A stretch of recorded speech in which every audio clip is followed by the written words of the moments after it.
चला तर फायनली निघालोय आम्ही आता इथून आणि हायवेला लागलो आता. हो आणि सकाळचे 4 वाजले.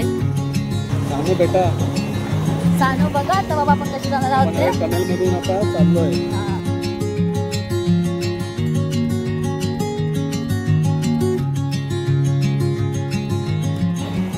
आता आम्ही नाश्ता करून घेतो. मिसळ पाव आहे.